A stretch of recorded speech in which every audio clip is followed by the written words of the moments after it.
Salve, salve! Você que nos acompanha no episódio 62 do NinjaCast, no oferecimento de Delta Café, da Pizzaria Pimenta Nativa, também da Gravatos e Companhia, também o oferecimento da 083 Burger e da maravilhosa... Da melhor que tem. Cachaça Serra de Areia. Exatamente. Cachaça Serra de Areia também no oferecimento do nosso NinjaCast, episódio 62. 62. Sucesso garantido, né, meu irmão? Mais uma vez aqui, Ninja. Mais Gabriel. Um episódio aqui. Tá só repercutindo o passado, né? Com o Evásio.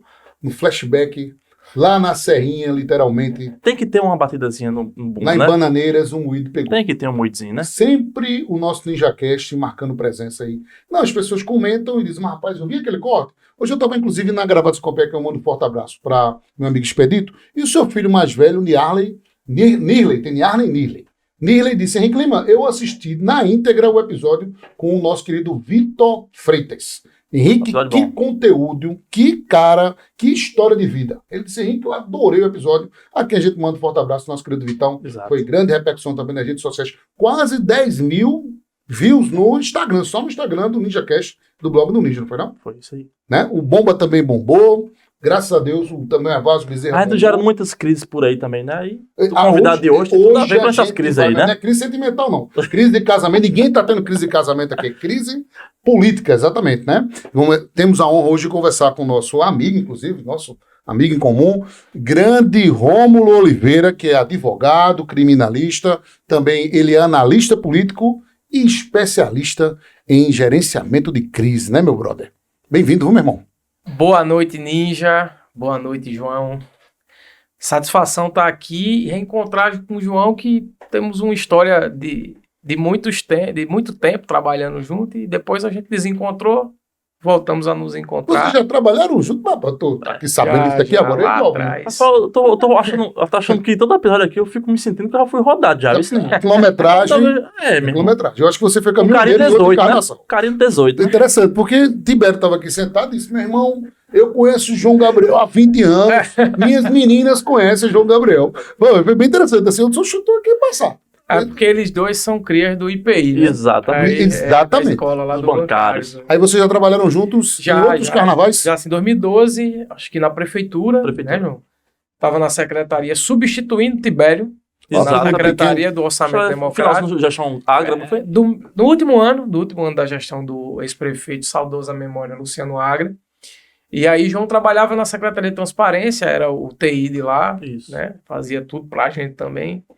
E satisfação revê-lo, João, reencontrar. Satisfação toda nossa. E a gente se encontrou muitas vezes na vida jornalística. Pois é. O Rei da Paraíba, sempre a gente se encontrava, temos muitos amigos em comum, né, meu? Depois nos tornamos amigos. Exatamente. É interessante a vida, né, grande Rômulo? Você foi adotado por João Pessoa, né? Eu amo João Pessoa. Você é um dos poucos recifenses com prestígio aqui.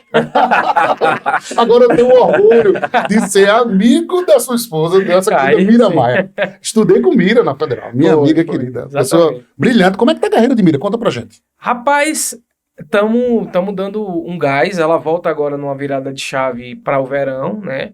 Inclusive, dia 17, já vou colocar aqui em primeira mão, tem um show dela.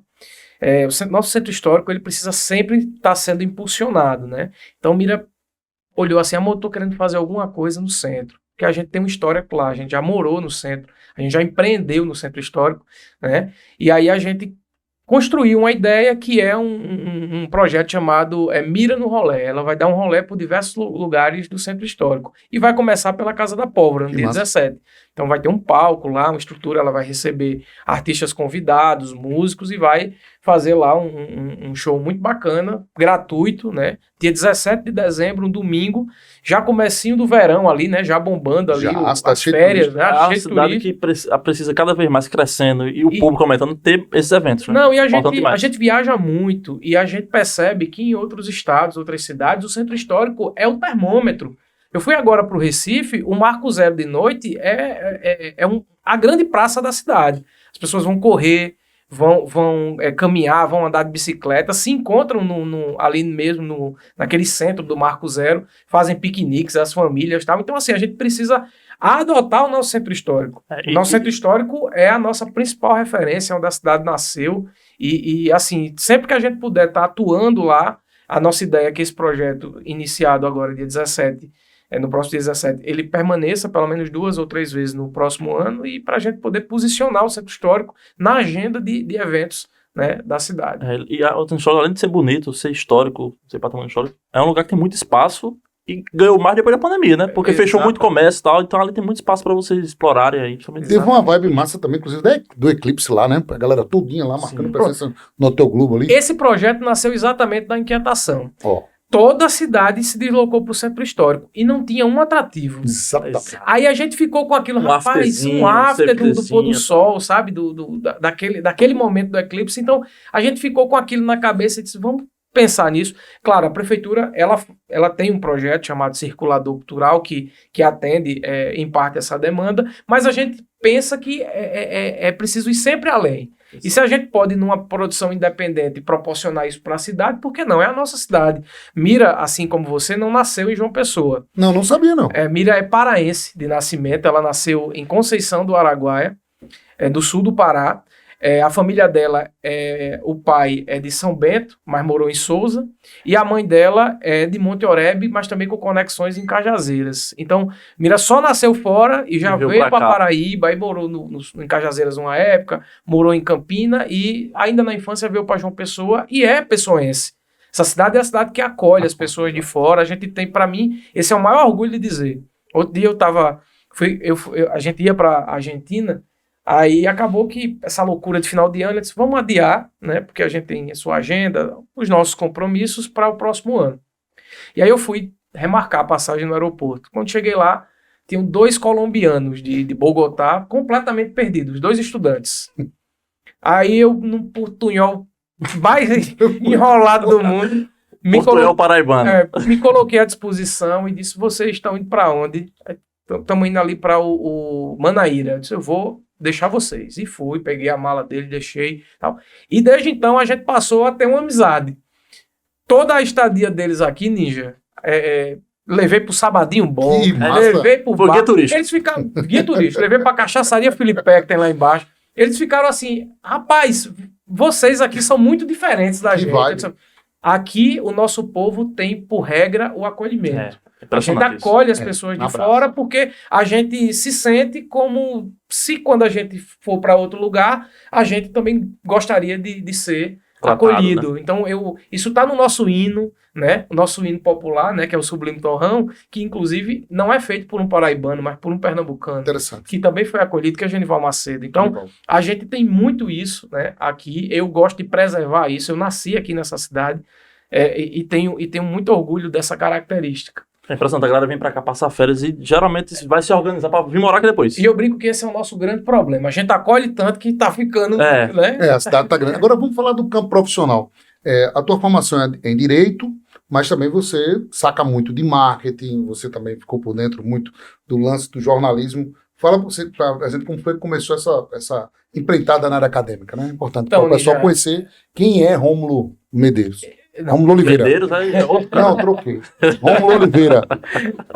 Medeiros não, Medeiros é uma homenagem ao meu amigo Ângelo Medeiros. Você sabia que todos os medeiros do sertão nordestino, eles são judeus sefaditas? Tem essa... Toda a árvore genealógica dessa família é uma só. Você sabia disso? Sabia, eu tinha visto, inclusive, isso num corte do nosso amigo Adelton. Exatamente. Exatamente. Ele estava vendo esse corte e isso é muito interessante. Massa. Mas deixa eu te dizer, eu sou filho de João Pessoa, eu nasci e me criei num bairro chamado Cruz das Armas, inclusive estive lá agora há pouco, né, eu sempre vou visitar minha mãe, né, e alguns amigos que eu tenho lá e preservo, e eu estudei em escola pública, estudei lá em Cruz das Armas, no Paulo VI, no Oscar de Castro, na ordem inversa, primeiro no Oscar, depois no Paulo VI, e comecei a estudar História, assim como você, que é formado em História. Também, licenciado. É licenciado em História. Eu comecei a estudar História, e fazia movimento estudantil, né? Você me conheceu também nessa época, né? Lá no departamento. Fui durante muito tempo líder estudantil e vivenciei muito tempo campanhas políticas, como militante, como uma pessoa que está ali coordenando uma juventude da campanha, né? E aí, no meio do curso de História, eu decidi mudar de curso, porque eu sempre tive a vontade de ser advogado. Moleque, né? Via aquelas pessoas de terno falando, né? Se expressando e sempre tive essa vontade. E sempre fui desencorajado, é engraçado isso, né? A gente viveu... Sai fora, não vai não porque pra tu, não. eu cresci num local, numa localidade chamada Lagoa Antônio Lins, que é um lugar periférico, assim, é uma comunidade, né? E eu, exatamente na rua Monsenhor Severiano, foi a rua que eu me criei, né? E cresci. E ali você não tem tantos exemplos, né? Então o exemplo dali é sempre aquele mais caótico, vamos dizer assim, para uma periferia. Mas eu sempre tive isso muito em mente, sabe? Eu disse, em algum momento eu vou ser advogado. Você é um ponto fora da curva, literalmente. Mas eu costumo dizer que aproveitei as oportunidades que apareceram, mas eu quis aproveitar. Eu sempre tive isso muito claro, né? Então, eu consegui migrar para o curso de Direito. E comecei em 2010 esse curso. E aí, 2012, que é quando eu conheço o João, o saudoso prefeito Luciano Agra me convida para substituir Tibério na Secretaria de Orçamento Democrático. E aí eu aceito. Naquela ocasião eu estava na metade do curso de Direito e era bolsista do ProUni. Aí eu lembro que na mesma hora eu disse, eu vou cancelar minha bolsa do ProUni para poder assumir. Porque, não sei se vocês conhecem a legislação do programa, ela diz que quando o aluno chega numa situação financeira melhor, né, orienta que ele deixa, assim como o Bolsa Família, abra mão, né? Benefício. Claro que isso nem sempre acontece, mas eu sentia para mim como a figura que estava naquele dilema, na obrigação de fazer isso. Porque antes de chegar ao curso de Direito, eu tinha sido diretor da Uni, eu tinha lutado pelo ProUni, pelo FIES, nessa modalidade mais facilitada de acesso ao crédito. Então, eu fui lá na secretaria e cancelei minha bolsa. Mira quase que me mata. Você tá louco? Você ganhou isso, você conquistou isso, tal. Eu disse, não, mas eu acho que é o correto a fazer. Fiz.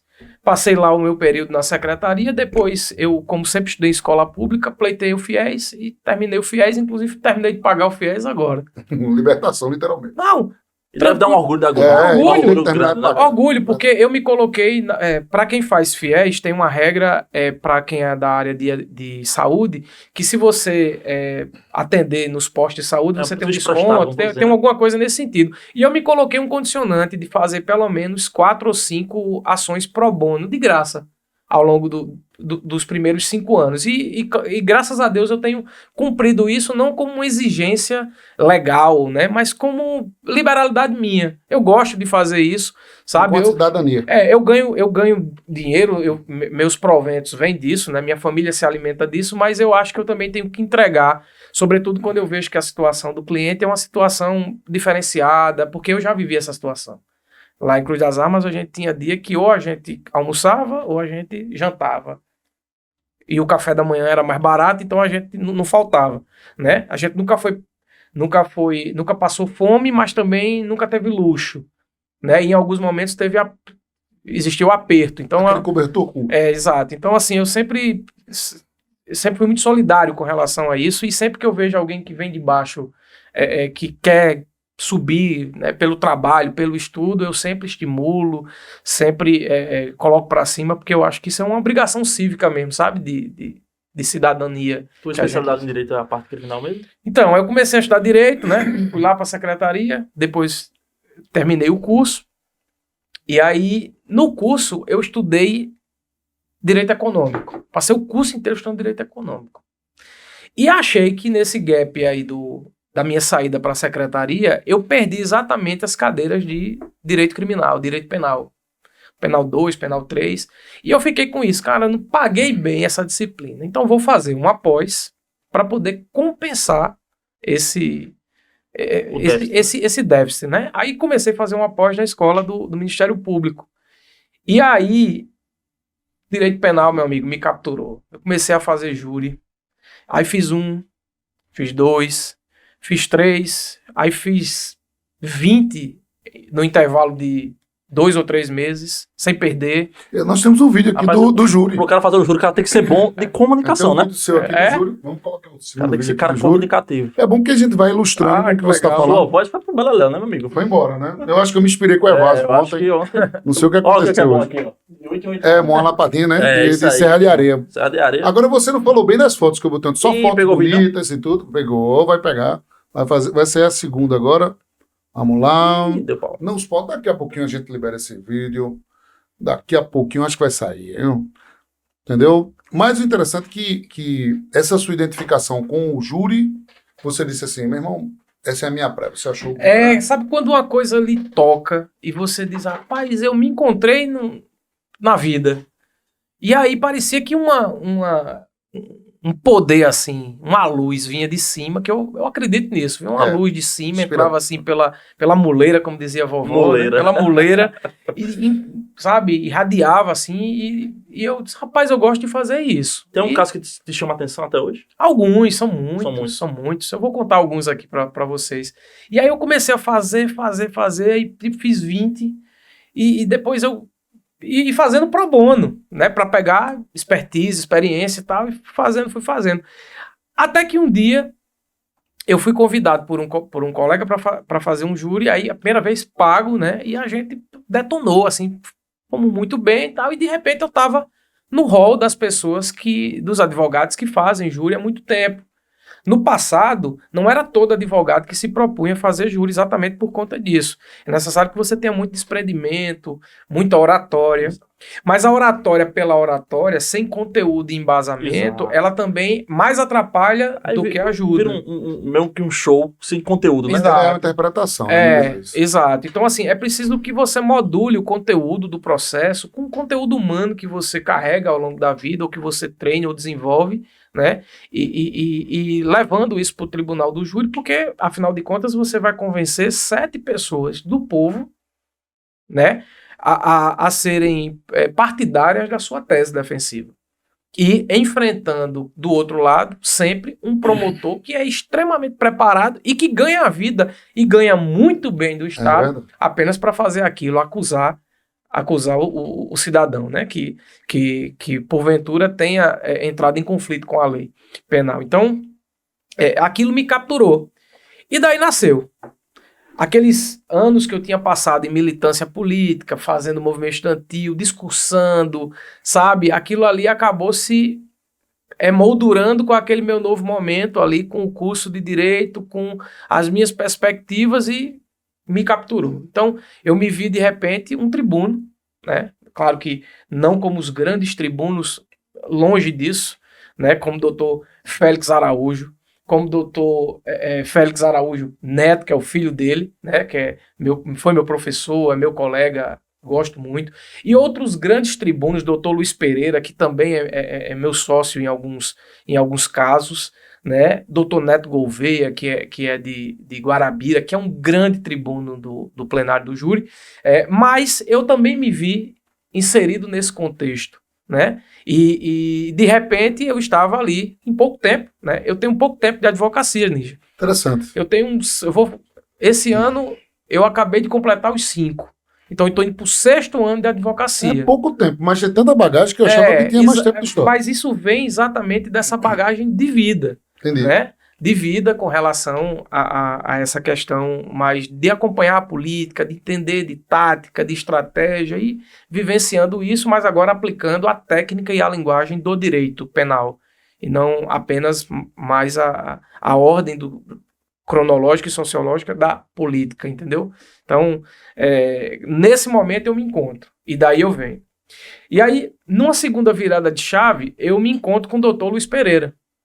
E a gente passa a fazer uma parceria no tempo e no espaço, né, onde a gente divide alguns júris e a defesa de alguns clientes, né, e nesse momento a gente começa a se debruçar sobre a parte que precede o direito penal, sobretudo nessas operações, né, da Polícia Federal, do Ministério Público, né, a gente percebeu que tinha um espaço aí para se trabalhar. E esse espaço era exatamente entender o que estava se querendo com aquelas operações. O discurso, principalmente a partir da Lava Jato, era de combate à corrupção, né? Mais duro, tal, aquele legalismo, né? E moralismo no discurso muito desenfreado. Mas, ao mesmo tempo, aquilo tinha uma capa interessante que a gente verificou. Era exatamente a lisura dos processos.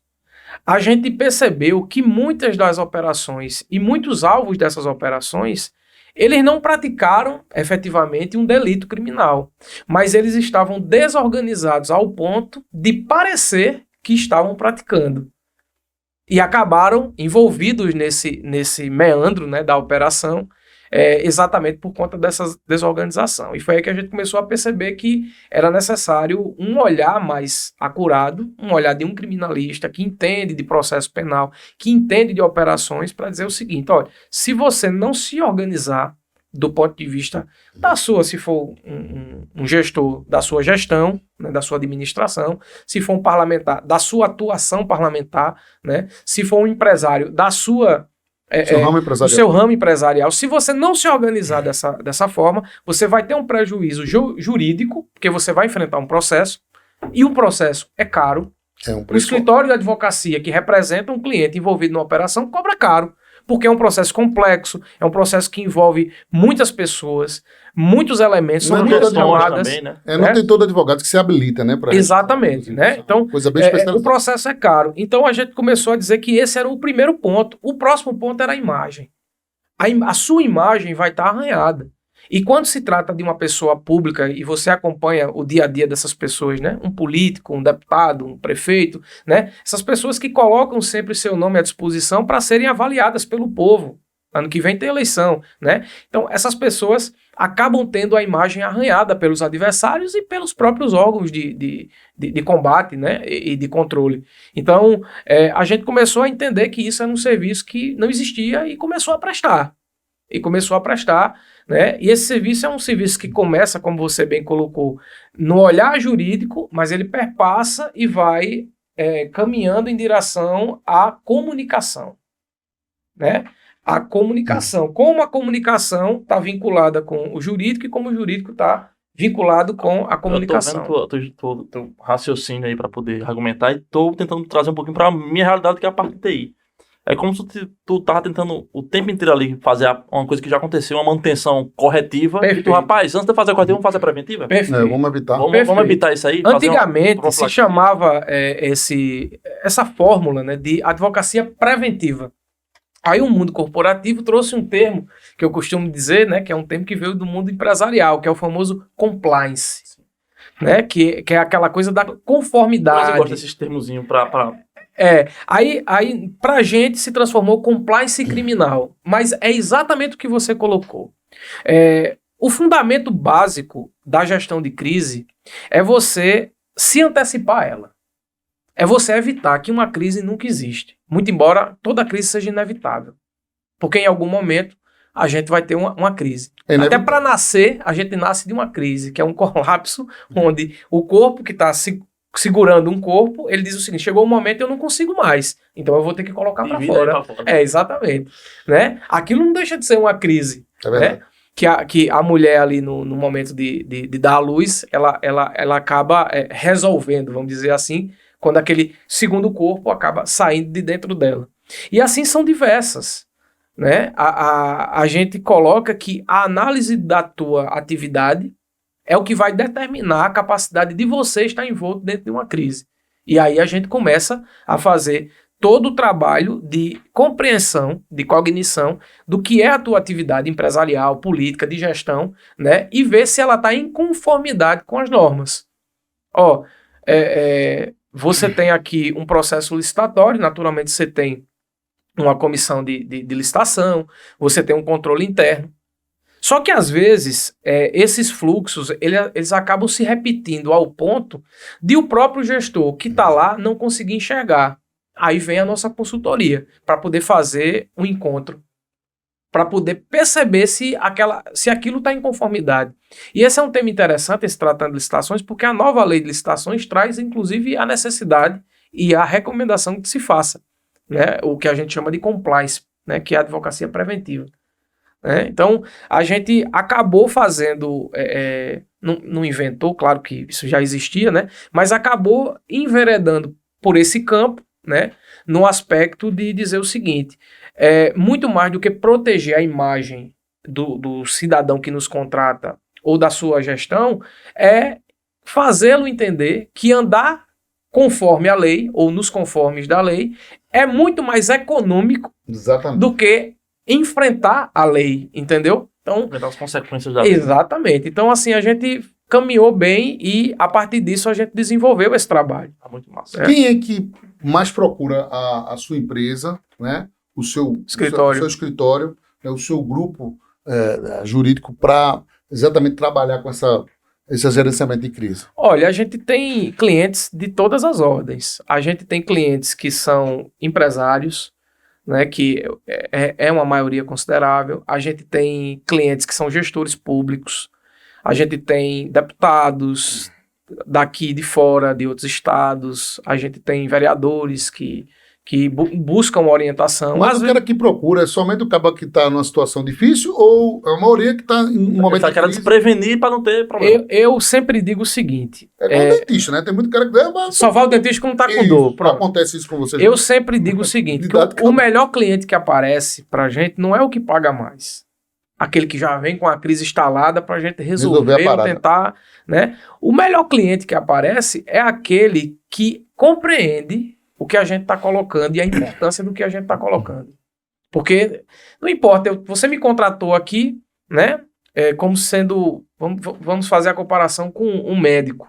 Você vai ao consultório do médico para saber o que está acontecendo com você. Aí o médico faz o primeiro atendimento, né? E identifica que você está com algum problema na anamnese, né? E receita para você, vá na farmácia e compre isso. Isso. Tome de 8 em 8 horas, esse aqui de 6 em 6. Isso. E você compra a medicação, encosta lá e não toma. Toma o primeiro comprimido e se esquece. E depois a coisa degringola. Você vai ter que voltar e já não volta para o médico no consultório. Você já volta para o hospital, para emergência.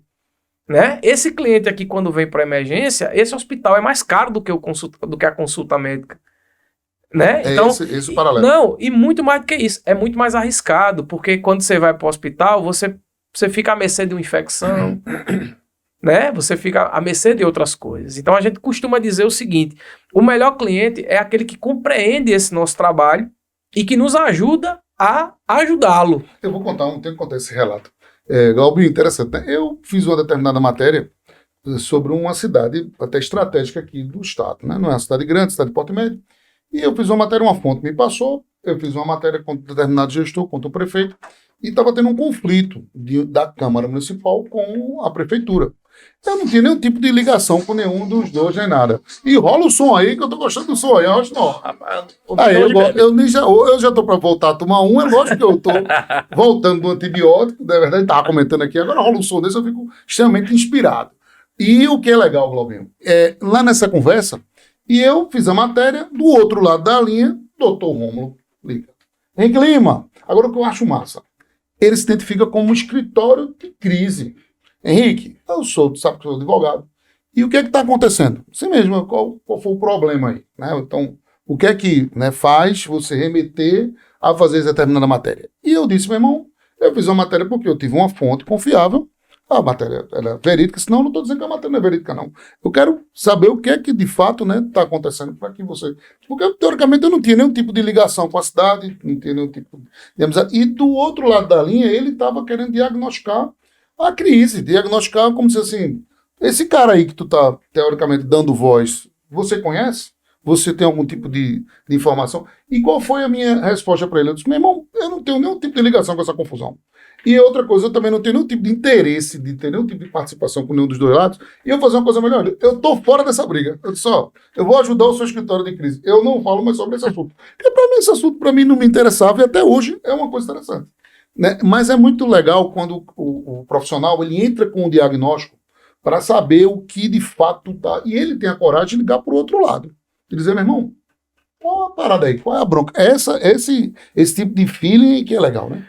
A gente acaba dialogando bastante e a gente tem um pessoal de assessoria de imprensa que nos ajuda com isso, né? Que eu sempre digo, é importante jogar na sua posição, né? E tocar a bola para o outro que está na outra posição, né? A ideia não é adentrar na área da comunicação. Na área da comunicação. A ideia é que a gente jogue junto para poder fazer com que as coisas aconteçam. E foi dar direito de resposta, a matéria. Né? Até porque é o seguinte, durante muito tempo e ainda hoje eu represento muitos jornalistas e eu sempre costumo dizer o seguinte, é sempre importante checar o conteúdo.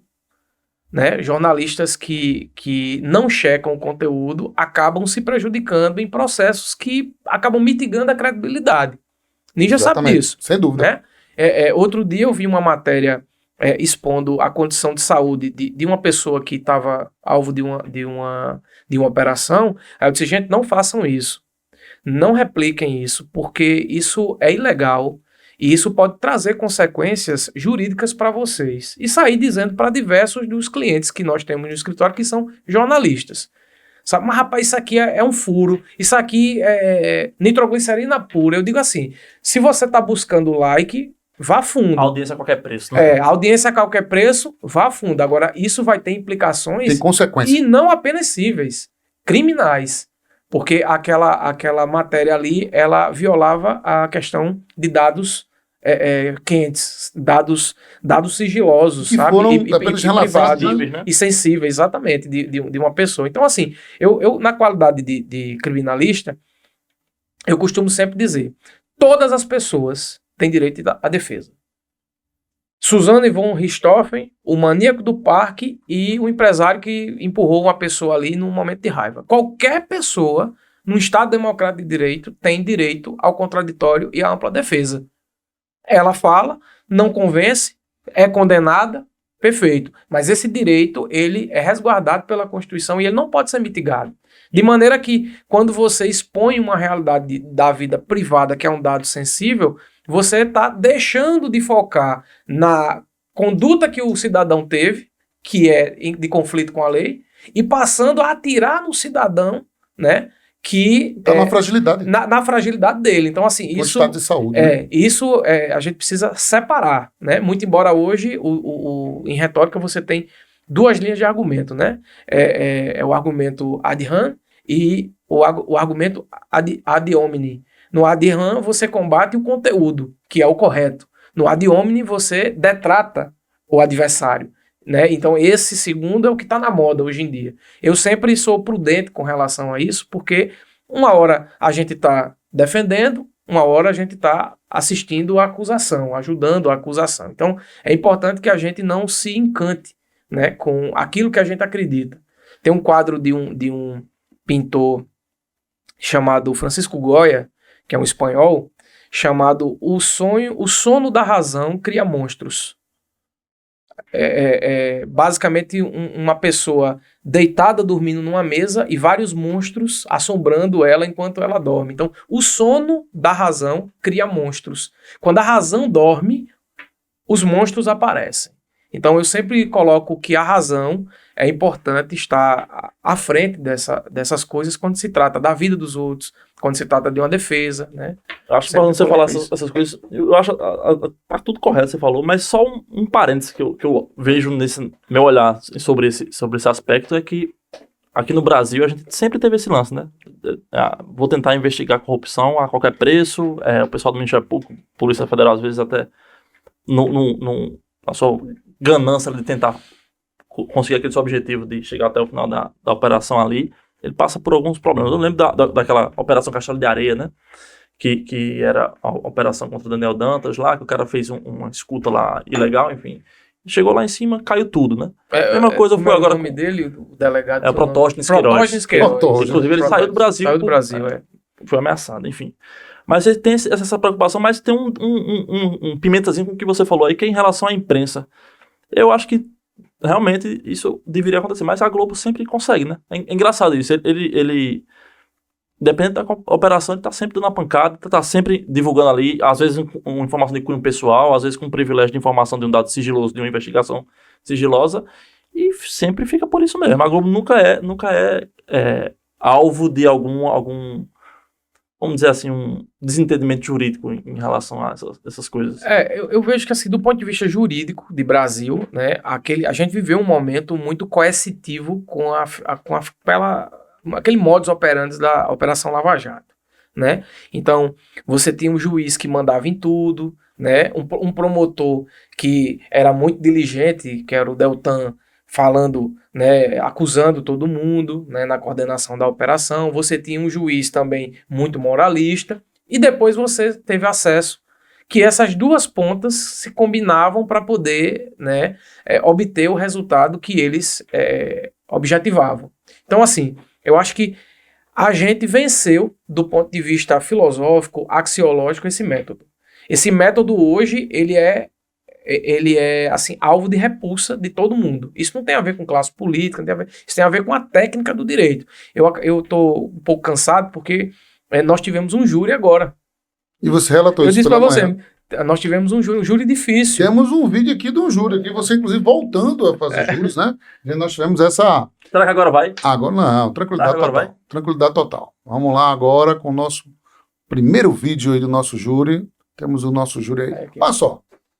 Doutor Luiz Pereira aí. O Roberto também, Tudo do na Roberto beca. aí. Né? Ah, bem elegância, sua mãe, viu, meu amigo? Isso é recente? Esse Olha, é de 2 ou 3 meses atrás. Estava afastado. Esse de azul é o Luiz Pereira? Aqui é onde a gente, no cantinho ali, Aí vocês discutindo, estudam já combinando ali, Estratégia trilhando o roteiro do que cada um vai colocar. Esse foi o de 2 meses não atrás. deu certo aí. Deu doutor certo, Luiz a felicidade Pereira ali depois, Não, esse aí foi a absolvição. Esse aí foi um júri duplo, né?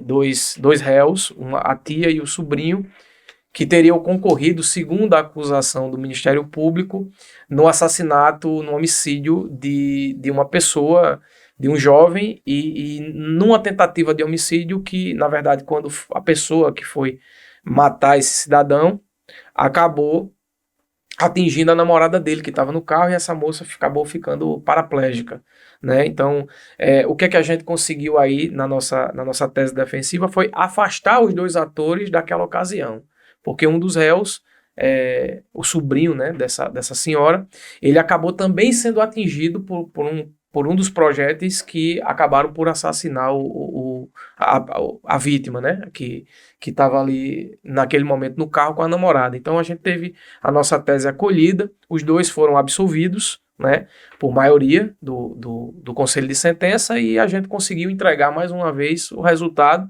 né, de uma crise que chegou lá para o nosso escritório. O de hoje foi muito, muito complexo, né? Muito, muito difícil. Era um caso muito antigo dos anos 2000, do ano de 2000, né? E a gente conseguiu também êxito no dia de hoje, né? Defendendo a tese de que há quem diga que a defesa só quer absolvição. Hoje não. A gente disse não. Esse cidadão merece ser condenado. Agora, ele merece ser condenado da maneira correta, Entendi. não da maneira como o Ministério Público está colocando aqui. Que o Ministério Público está acusando, né, está trazendo aqui um elemento de dolo eventual, como se ele tivesse consciência e quisesse praticar aquilo, ou tivesse a noção de que aquilo poderia acontecer, quando na verdade todo o processo fala o contrário, que foi um tiro acidental. Né? Tem os agravantes, né? Por causa dessa intenção Tem ali. que mostrar Exatamente, tecnicamente também. O Ministério Público no de hoje foi engraçado. Na defesa, na acusação, melhor dizendo, na acusação, ele fala de duas qualificadoras, que é o motivo fútil e a impossibilidade da vítima, né, de se defender. Depois, na pronúncia, na acusação apenas o motivo fútil. Na pronúncia, ele acrescenta a impossibilidade da vítima se defender. Aí o promotor veio hoje no plenário, aí voltou de novo, disse que não, foi só o motivo fútil. Ou seja, ao afastar uma com esse motivo, ele deveria ter afastado as duas, porque não tinha ninguém, não tinha testemunha, só tinha os dois na casa. Aí ele usa esse argumento para afastar o motivo fútil, mas mantém o outro. Aí a gente vai mostrar para os jurados. Construir. A gente vai mostrar para os jurados. Hoje a gente mostrou para os jurados o seguinte: que direito penal é linguagem.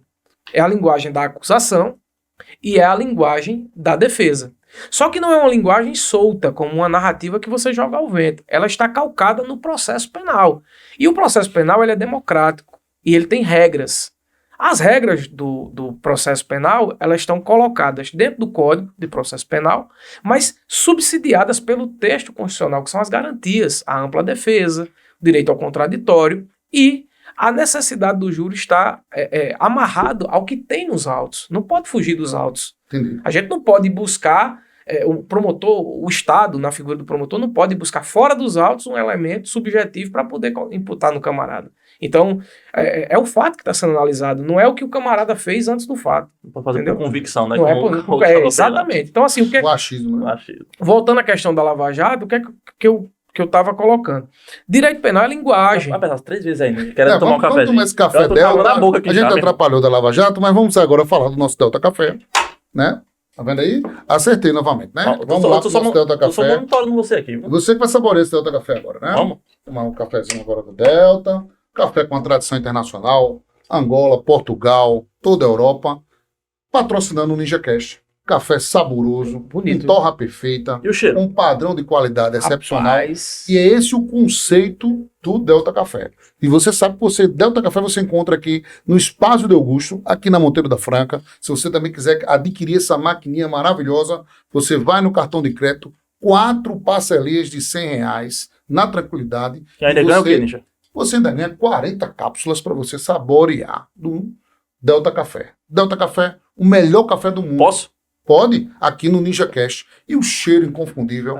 Nosso cheiroso, querido viu? Romulo tá saboreando um chazinho maravilhoso. Rapaz, mas tô a quase gente vai mudando de fazer- ideia. Olha aí, olha aí. Quase mudando de cápsula ideia. blindada. A gente tem aqui a cápsula No blindada próximo do que ele NinjaCast. botar ali, que o cheiro subir de novo, você pega ali.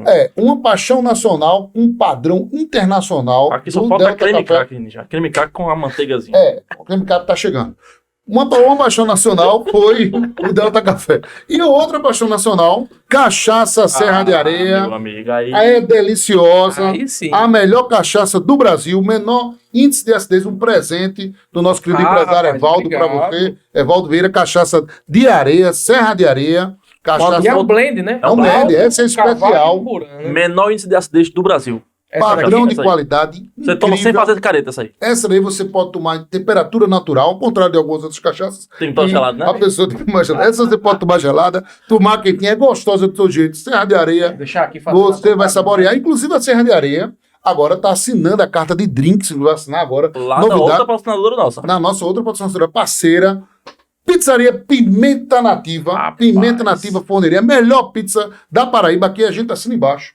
Pizza Essa é a do Bess? é a do É do Beto, Beto. Fernando Luiz Henrique. É. E você boa. está recebendo um voucher para ir com a nossa querida Miramar saborear uma pizza deliciosa Show de lá. bola. Convidada do NinjaCast, nossa querida Miramar, Casal 20, Rômulo e Mira, Casal marcando 20. presença lá. É, casal do coração. A gente quer bem e eles vão lá saborear essa pizza deliciosa. Aí é top. Um ambiente, Um muito ambiente bom. espetacular. Pizza sensacional. Lá você conhece toda uma ornamentação. Lá tem um jardim espetacular. Lá você tem uma questão de um aquário. É muito bonito, é muito bonito. O pessoal das redes sociais Eu adora. conheço lá, é muito bonito. Bonito e é a pizza do momento. Só vive e chega, graças a Deus. Graças a Deus. Fila de espera lá na Pimenta Nativa. A gente sabe por quê. Por causa da qualidade, aquele cuidado especial. Você quer também saborear um vinho? Tomar agora a cachaçinha lá, você vai comer com um bolinho de bacalhau espetacular. Pimenta Nativa com o NinjaCast. E a gente vai emendando um outro brinde pra você. Outro brinde.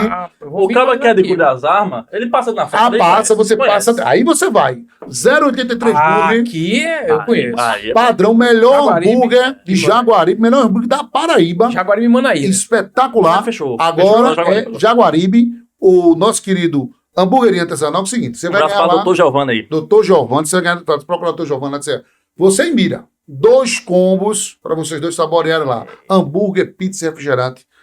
Presente do NinjaCast. Lá na Hambúrgueria 083 você tem um aplicativo também, quando quiser pedir, também no iFood. Espetacular, é a melhor hamburgueria. Quem tá em casa tem desconto, né? Rapaz, Produtos que são eu de qualidade. vou fazer aqui uma propaganda porque eu sou muito apaixonado por hambúrguer.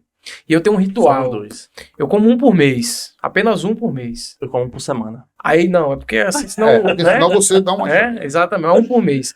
E o 083 é, se não o melhor, mas um dos melhores. Chega bem quente Top. em casa. Controle de qualidade. Ele tem uma carne macia, boa, selecionada, você consegue discernir isso. E o pão é fora de O série. pão é bom, o Sobretudo queijo é bom, o O cheddar é cheddar bom. chega d'água na boca. o australiano é 33 delicioso. Espetacular. Parabéns. Passo lá viu? com a nossa querida Miramar, mais uma marca de qualidade.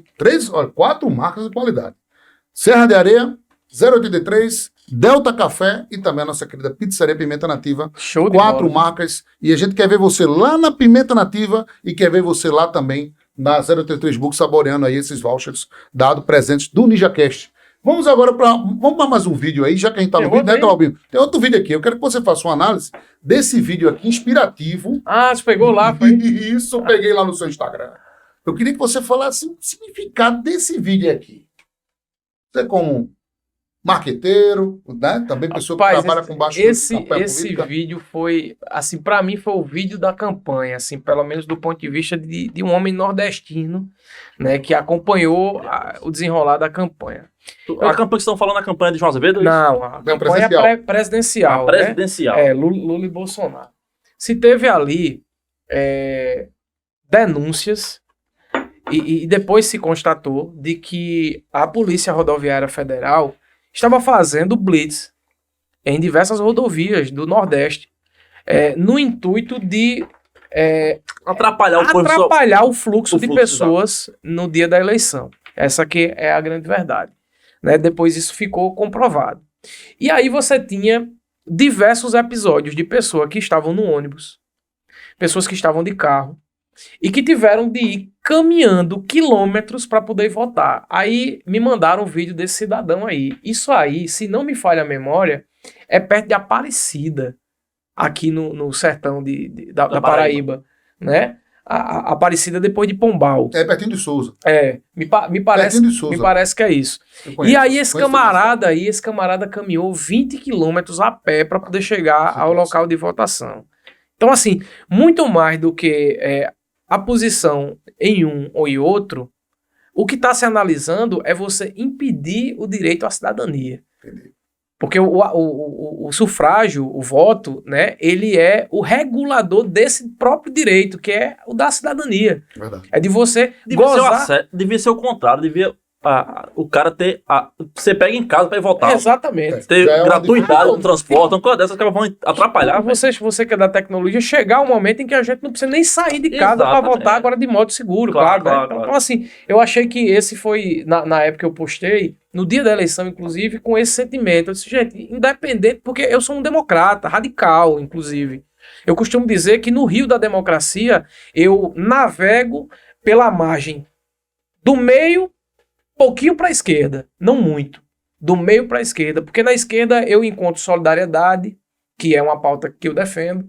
Eu encontro acesso a políticas públicas, que é uma pauta que eu defendo. Mas no meio, eu me regulo para não me exceder naquilo que possam justificar essas pautas que eu defendo. Né? Então, eu não gosto de radicalismo.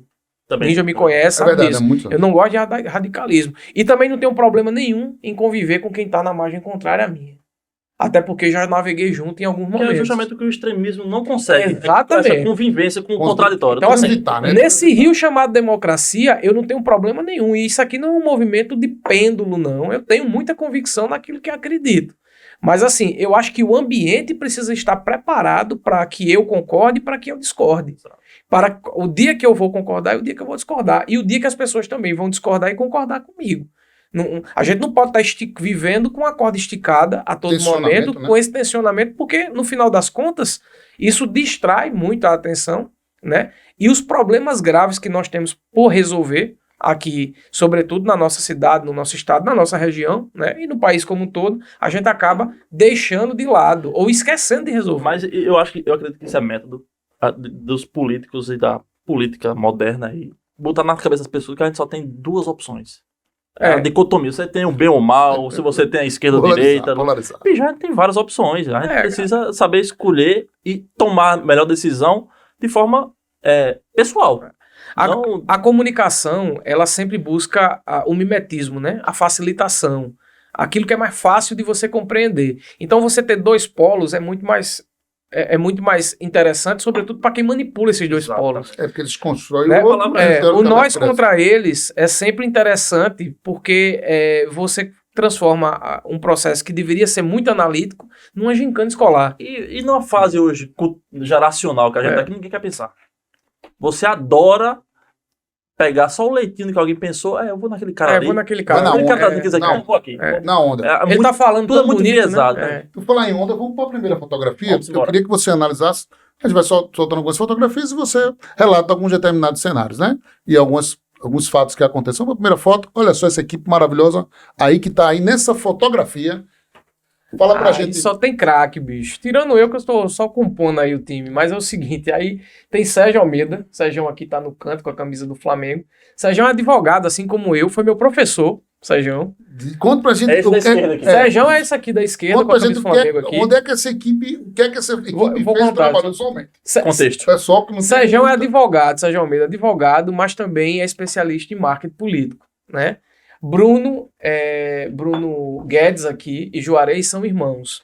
Bruno, eles são proprietários da Seleta, que é uma agência de marketing político especializada nessa área, né? E Bruno na parte administrativa e Juarez é um estrategista, um dos melhores do Brasil. É Você muito conhece, conhecido, é um nome né? muito forte. Juarez. Juarez. Então, a gente montou uma equipe, né, para acompanhar a campanha do governador nas redes sociais. E aí, nessa campanha, Sérgio ajudava no planejamento, Bruno na administração, Juarez era estrategista, eu colaborava com a parte de estratégia, mas o meu trabalho era gestão de crise. A gente incorporou a noção de gestão de crise para a campanha política. E aí não mais pensando na perspectiva apenas do direito, mas pensando aí sim, efetivamente, em comunicação política. Aquilo que poderia tocar o candidato, aquela comunicação mais violenta que viria, a fake news A rede desconstruída social e tal. tem ferramentas para você monitorar no quente ali, o que tá Exatamente. acontecendo. Então, a gente fazia isso em tempo real, né? E também antecipação do cenário, antecipando tal. Eu fiz parte também da preparação do time de preparadores do Media Training do governador para os debates, né? E o Juarez, a gente... Conta pra gente esses bastidores como é que é. Conte pra gente. Você não vai contar nada demais. Você não vai contar nenhum gafe aqui do tem que ter governador. bastidores. Conta esses bastidores. Como é que era o Media Training? Olha, tinha um QG. Onde é que era esse QG? Onde era o...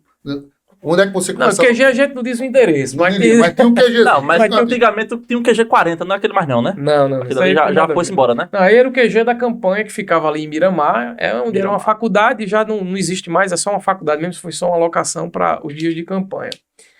O governador João, ele é um homem experiente, um homem muito experimentado, né? E é um homem também muito aberto às novidades. Ele é engenheiro, mas ele foi professor do IFPB de informática, né? Ele foi programador, meu irmão. Pois é, então assim, Eu fiquei surpreso. ele sempre teve acesso à tecnologia no momento em que a tecnologia não era tão assim pop, vamos dizer, né, dessa forma. Então, ele conosco foi muito tranquilo trabalhar, né? Os meninos, principalmente do setor de criação, os meninos tinham muita liberdade de trabalhar, mas a gente sempre disse o seguinte: a questão do marketing político é você montar aquilo que tenha a ver com a identidade do candidato e não trazer o candidato à identidade que você quer. Porque aí passa uma coisa irreal, as pessoas na internet As pessoas sentem na internet. O grande case foi botar João pra tocar guitarra. Exatamente. Como é que você convenceu o homem? Não, aí, Diga.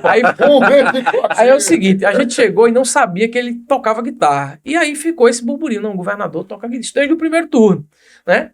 Rapaz, a gente tem um governador que toca guitarra e ninguém, né, tinha se atentado para isso. Só que a gente, no segundo turno, montou um estúdio de áudio. E aí Carlos, que era o responsável, o diretor musical, o Carlos levou várias guitarras. Ele passou e viu, já vi a cena. Aí a gente viu isso e embaixo tinha um estúdio de gravação, né, de imagem, que era onde gravava os guias, os programas. E aí a gente disse, rapaz, acho que tá na hora de perguntar ao governador se ele não topa tocar uma guitarrazinha. Aí a gente montou lá embaixo, né? Me montaram, botaram a guitarra ligada num cubo, né? Um retorno. Uma paisagem bonita. O governador vai gravar. Se ele se identificar, ele mesmo. Ele pega a guitarra e toca, senão ele vai embora. Pronto, você matou. Aí ele ficou à vontade. A gente mostrou uma música para ele. A música é muito bonita. A ideia era o seguinte: a gente fez uma análise das pesquisas e a gente não estava indo bem em João Pessoa. E o governador, assim como eu, é de Cruz das Armas, né? Um cara que tem muita identidade com o João Pessoa. Ele ajudou no planejamento do Valentina, acho que do Geisel também. Ele tem muita identidade com o João Pessoa. E a gente quis colocar o seguinte: essa identidade para jogo, né? E essa identidade trazendo a identidade dele, que era um cara que toca guitarra, que gosta, que ninguém esperava, porque ele é mais sério, né? Então, ele topou, né? Gostou da música. E a música que você está falando não é uma música qualquer, não. É uma música de campanha, é um jingle. Ou não? Eu não diria jingle, é uma música de campanha. É uma música muito bonita, que inclusive os meninos ganharam prêmios em Londres, nos Estados Unidos, em São Paulo. Eu acho que é uma das maiores peças assim premiadas de campanha política do Brasil, sabe? Acho que de Napolitanos foram 4, que é o prêmio dos Estados Unidos. Em Londres, que é considerada a Copa do Mundo de marketing político, foram 7 ou 8, alguma coisa do tipo. E aqui no CAMP, que é o clube associativo de marketing político, que faz também um festival, uma premiação, também foram 2 ou 3. Ou seja, essa foi uma peça extremamente utilizada, né, porque o pessoal entendeu a referência. Então, chamava João de João Pessoa, ele tocando a guitarra, e passando toda a construção, né? João de Cruz das Armas, do Varadouro, da Lagoa, do Bessa, do Cristo, da Torre do Quadramares, aí tuas praças, tantos ares, coração de João Pessoa. Eu sei que nem todo mundo é prefeito, enfim, mas aí ele vai cantar a música rolando, né? Com a voz ele não canta, ele vai toca. E ele vai tocando de verdade, né? E ele tirou, a gente, quem é músico sabe, né? Ele tirou a música na tora, né? Sem estudar antes, né? Sem estudar nada. Aí a gente ficou... Passaram os acordes, ele foi só lá. E aí gravou e ficou o resultado. Eu não sei se vocês têm esse vídeo aí, mas se você colocar... Não, a gente vai colocar no corte. Mas me diga uma coisa, que a gente já viu e tal. Mas como é que você viu ele reagindo ao resultado final? Ele gostou? Ele deu um feedback? Como foi o resultado? Gostou sim. Gostou porque ele começou a entender que a comunicação da TV ela tinha um propósito. E a comunicação para a rede social, ela tinha um propósito diferente, né? E aí ele entendeu que não dá para você fazer como uma coisa reta, né? Você tem que interagir porque o público ele também quer ver essa capacidade de interação do candidato, né? Você tem exemplos bons. Se você entrar na rede do governador, é uma das grandes redes sociais dele mesmo, pessoal, junto com o prefeito do Recife, João, prefeito de Santa Catarina. De Florianópolis, que é o isso não é todo político que consegue pegar a câmera ali e falar com a galera na internet. E não só isso, ele fala muito bem, tem uma voz bonita de locutor de rádio, mas não só isso, você não forçar a barra. Sim. Sabe? Você não ficar querendo fazer... Você é um candidato fabricado. Fabricado. Tipo, ele não é um jovem de 20 e poucos anos, de 30 anos, para fazer determinados comportamentos que um político mais jovem faria, né? Então, adequar a rede à realidade dela, eu acho que é o grande trunfo que o pessoal do marketing consegue. Teve um candidato que veio aqui, eu não vou dizer quem é, porque ele falou em off, mas ele dizia que notou no meio da campanha que os stories que ele fazia no meio da campanha, que ele pegava aqui no meio e fazia lá, metia a cara e falava mesmo com a galera na internet, tinha uns números bem melhores do que o que era produzido na agência. O orgânico então, é sempre melhor. Esse lance de realmente as pessoas sentem quem tá mentindo, quem não tá, em relação ao que tá vivendo ali, né? E marketing político, Ninja, é construção de imagem e de mensagem. Então, se você entra num Instagram, num TikTok de um cara que tem um assunto que você quer, naturalmente você vai rolar dessa tela. Você vai querer assistir os outros vídeos e até o final. Né? Então, no marketing político é desse jeito. Você precisa fazer o storytelling, contar a história direitinho, mas baseada na mensagem que o candidato, ou o político, ou o gestor quer contar naquele momento. Conte um outro ponto de bastidores. Você contou essa história dos bastidores do João, como o João ensaiou e tal. Relate pra gente um outro gerenciamento de crise durante a campanha que vocês disseram assim, meu irmão, temos que interceder. Com alguma fake news, foi algo de algum debate, que você disse assim, meu irmão, agora é a hora da... Mas eu acho que assim, a gente teve um drama do ponto de vista de campanha, porque a educação durante a pandemia na Paraíba foi reconhecida nacionalmente, né? Porque foi muito ágil em colocar o ensino à distância, né? Com todos os problemas que todos os estados tiveram, é bom que diga, né? Então você tinha um dado muito relevante para colocar. Só que existiu um problema na pandemia que foi também quase que universal. Você mesmo colocando, abrindo processos licitatórios, você não tinha empresa, como é que eu posso dizer? Para atender. Disputando para atender. Por quê? Naquele momento tudo parou, as empresas estavam se dissolvendo. Teve um problema comercial, vamos dizer assim, no Brasil, em muitos setores. Exatamente. Então, assim... você tinha muitas obras de escola que pararam, né? Muitas obras que estavam acontecendo e você tinha obras ainda por iniciar. Então, isso foi muito explorado pelos adversários do governador, né, no primeiro turno e também no segundo turno. Então era necessário acelerar isso e criar uma comunicação mostrando que isso estava acontecendo. Então tinha hora que a propaganda política do adversário dizia uma coisa, ficaram tão à vontade em criticar que começaram a exagerar e a mentir, né? Tinha escola que não estava passando por aquilo. Então a gente começou a trabalhar a gestão de crise nesse sentido, em fazer a apresentação do que era real. Para desconstruir aquela narrativa. Então acho que essa foi uma dor que a gente... Não, só aumento, mas não invento. Exatamente. Não tem problema, todo governo tem. Mas assim, ó, isso aqui está sendo resolvido, né? Por exemplo, eu vou dar uma positiva agora. Tem um programa chamado Opera Paraíba. Esse programa, ele democratizou o acesso, e não só democratizou, ele regionalizou o acesso a cirurgias de alta complexidade no estado. Ele é real. A gente recebeu o John aqui, ele falou pois é real. Antigamente mesmo que o estado oferecesse, o pessoal tinha que se deslocar para Campinas ou para João Pessoa. Agora não, faz no hospital regional, né? Que foi outra coisa. A gente não teve grandes críticas a hospitais regionais nesse período. Acho que um ou outro, né? Talvez o de Guarabira e tal, porque a rede foi... A pandemia ajudou a potencializar a rede nesse sentido.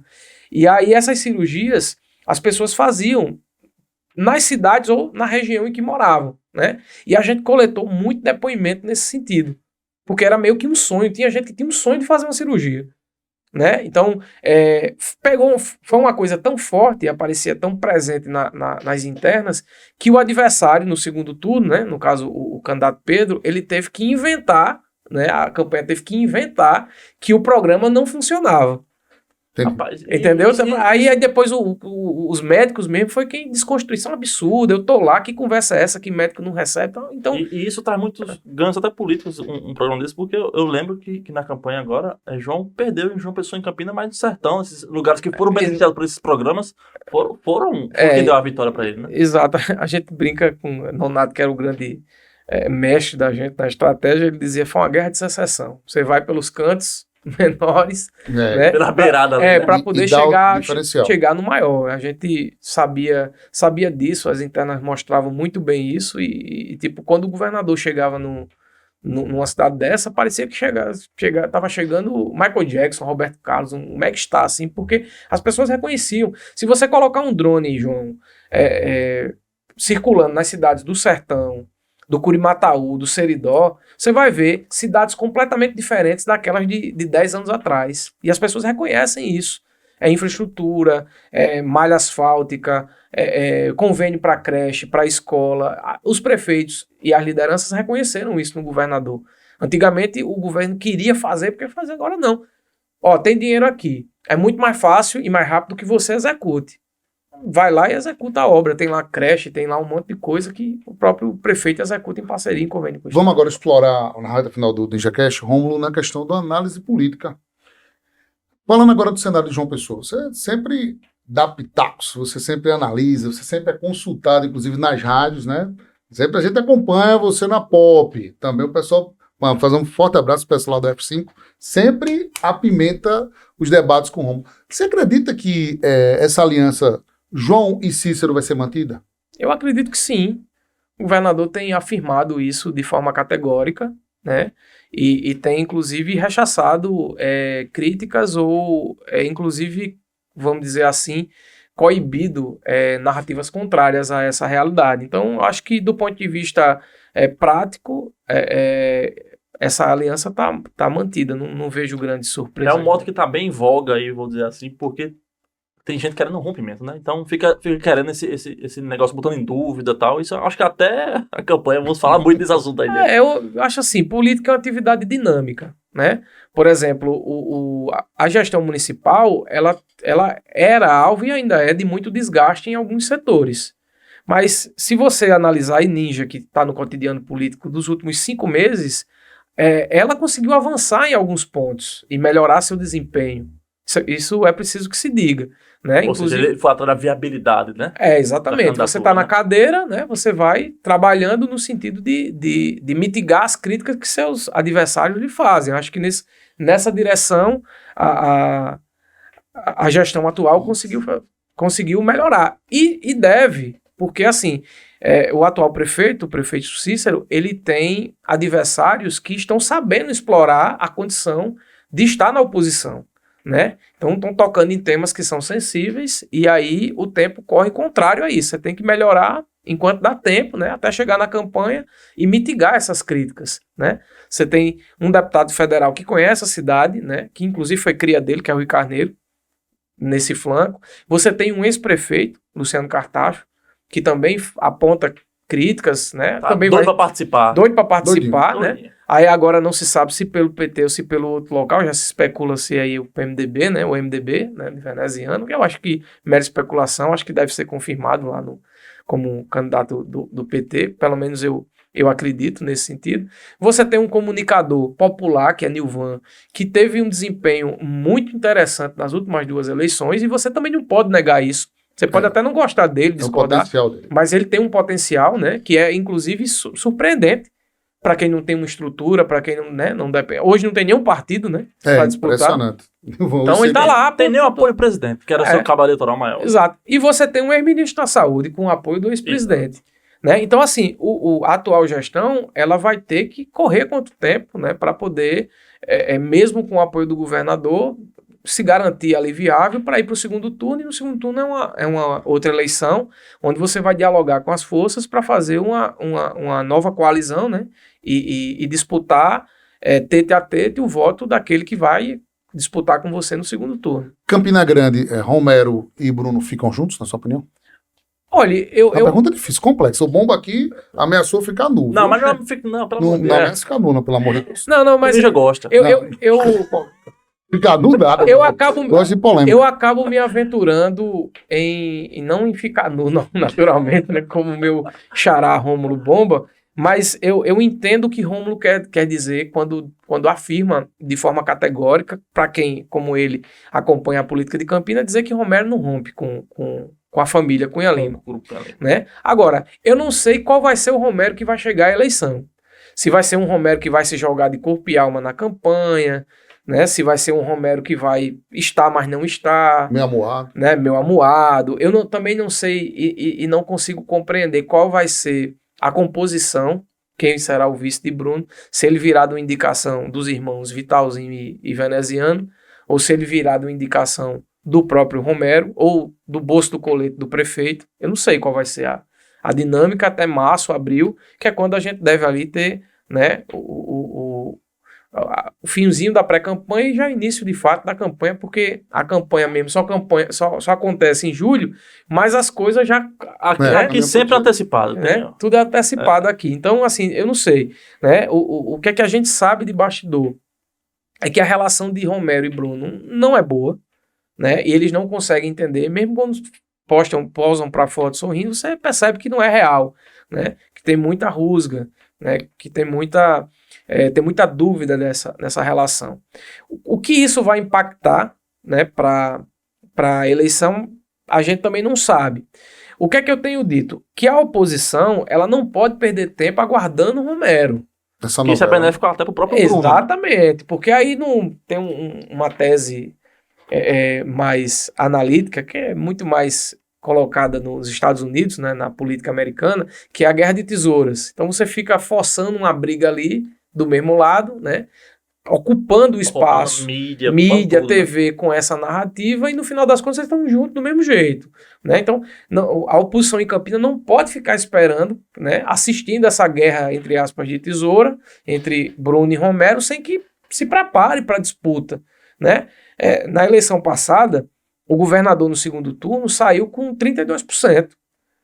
Num cenário onde o candidato era de Campina, toda a base era de Campina. Então, assim, 32% dos votos do governador, com avaliação muito menor do que tem hoje, né, em Campina, é um número que você pode dizer, epa, peraí, vamos colocar aqui. Claro. Na sua opinião, João pode ter um peso considerável na eleição de hoje, o governador João Azevedo é um grande cabo eleitoral em Campina. Hoje, Bruno talvez tenha um canteiro de obras em construção.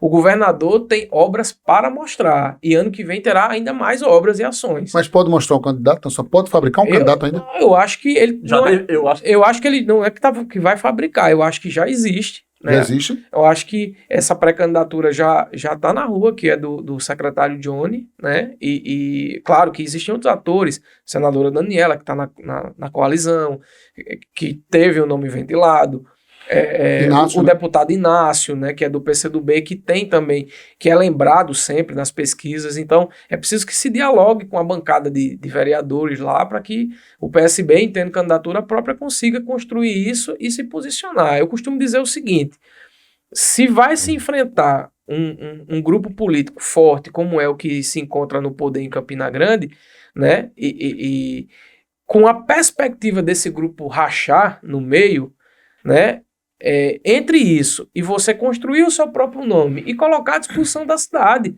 É preciso perguntar à cidade de Campinas se ela está satisfeita com o que está tendo em Campinas, né? No final das contas, eu sempre costumo dizer isso para quem é meu cliente quando me contrata para fazer análise política. Eu disse, olha, você é uma liderança, mas os votos não pertencem a você. É verdade. É preciso que tenha isso muito claro. Campinas é uma cidade altiva, independente, empreendedora, extremamente politizada e sabe exatamente o que quer. E é bom que se diga, Campinas sofreu um choque muito grande esse ano, que foi com aquela história lá da Brás Company. Então tem muita gente dolorido por dentro, gente que perdeu dinheiro, muito dinheiro, gente que não tinha, mas perdeu também, né? Então isso tem um componente emocional também que pode ser revelado na campanha. Isso pode ser revelado na campanha. Eu costumo dizer que todos os fatores podem surgir na campanha, do mais subjetivo ao mais objetivo. Hoje, as pesquisas mostram que desemprego, falta de renda e segurança pública, e no quarto lugar, saúde, né, no terceiro lugar, saúde, são os grandes problemas, saúde básica, né, são os grandes problemas da cidade. Então, é saber como é que está o humor do campinense, né, do morador de Campina, do cidadão de Campina, com relação a esses problemas. Aí você vai colocar na conta quem é que está na gestão, como é que está essa avaliação e como é que esse gestor vai chegar lá. É a mesma coisa de Cícero. Ele está correndo atrás de um desgaste. Só que o desgaste de Cícero, ele tem dois componentes. O primeiro é o da própria imagem e o outro é o da gestão, né? Na imagem dele, esse componente ainda não virou, mas a gestão já melhorou, que foi o que eu acabei de dizer. Em Campina Grande, você tem um inverso. Você tem um problema de gestão e tem um problema de imagem. Os dois, nenhum virou ainda. Nenhum virou ainda. Isso assim, faltando pouco menos de um ano para a eleição, isso é preocupante do ponto de vista estratégico. Você tem que ter uma gestão de crise muito grande, né? Você tem que ter uma gestão de imagem também muito grande, né? E muito linkada com o sentimento do cidadão, que na verdade é quem está na ponta sentindo. Então, eu acho que tem flanco para a oposição disputar, independente de Romero. Acho que Romero é o maior cabo eleitoral de Campinas, isso é inegável, né? Mas como ele chegará na campanha, se ele chegará inteiro ou pela metade, a gente precisa aguardar. Né? A gente precisa aguardar. Ou se ele será candidato. Claro. Exatamente. Possa ser, né, que ele apareça como candidato. O nome da tese, como é a tese da tesoura? Como é que dissesse ali? Guerra de Tesoura. A tesoura na roupa do nosso querido Bomba. Tem que ter cuidado. Você disse que ele pode ser candidato. O nosso Bomba fica assombrado. Rômulo, obrigado, amigo Rômulo Oliveira, por ter vindo aqui ao NinjaCast. Sucesso, né, na sua trajetória, né, que Papai do Céu continue lhe abençoando enormemente. E um forte abraço a todos, inclusive da nossa querida Secom da Paraíba. Um abraço no Nonato Bandeira e toda a equipe lá da Secom. Eu que agradeço pelo convite. Eu tinha dito para Ninja, rapaz, você não esqueça de mim não, porque eu gosto de conversar com você, porque você é um cara inteligente, cara diferenciado. Não sabia que você estava acompanhado por João e por um colega aqui, que são dois craques aí, João e Glauber, né, da tecnologia. Queria agradecer demais a você, a João, a Glauber, a audiência de vocês aí, né, e dizer que estou à disposição, fico feliz demais em discutir essas coisas que são do meu dia a dia, eu vivo isso, sabe? Você respira política. É um assunto que a gente fala aqui o dia todo em se deixar. Ou eu estou falando sobre questões jurídicas ou estou falando sobre questões políticas. No meio disso eu estou em casa cuidando de um artista. Inevitável. Mas assim, na verdade o que me salva do ponto de vista emocional e mental. Você que já foi de Grêmio Estudantil, sonha um dia entrar na política de fato? Não, ou não, tu não. quer só nos bastidores? Não, mesmo, não, né? eu sou candidatíssimo a ser feliz. Ai. E do jeito que eu tô muito bem. Eu tô vencedor dessa eleição. Então, Coisa boa. eu já passei disso. Eu brinco dizendo o seguinte: eu tive a oportunidade de ajudar na formação política, né, de muita gente, né, de colaborar, de certa maneira, com muitos atores que estão aí no cenário político. Isso também me orgulha sobremaneira, porque é uma forma também de você colaborar. Eu tenho, graças a Deus, um dom, que eu acho que deve ser um dom, de identificar subjetividades nas pessoas, que às vezes nem elas percebam. Cara, tu é muito bom nisso aqui, você devia, né, de repente, dar mais atenção a essa sua parte. Porque às vezes as pessoas, Ninja, elas estão correndo atrás de uma coisa, né, de forma tão entusiasmada assim, e às vezes tão hiperfocadas que elas não percebem que existem outro caminho ou outros caminhos que ela talvez até se tivesse um pouco mais de atenção se identificaria mais. Então, eu, graças a Deus, tenho esse dom e tenho colaborado, mas particularmente o meu tempo de participação já passou, eu não me importo. Ainda bem. Ainda bem, o mundo jurídico e também o mundo do marketing agradece.